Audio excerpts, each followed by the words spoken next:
And here's I'll show you how to change your iPhone language. Go to settings. In settings, tap on general. Under general settings, go down and tap on language and region.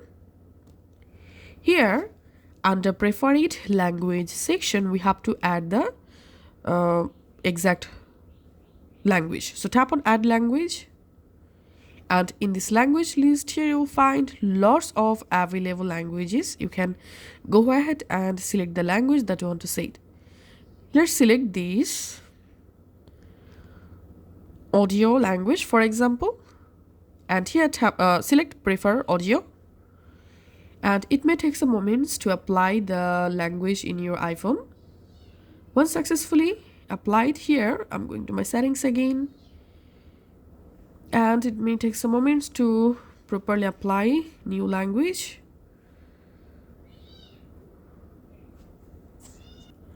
That's it. Here, as you can see, my phone language successfully changed. So this is how you can actually do it. Thanks for watching.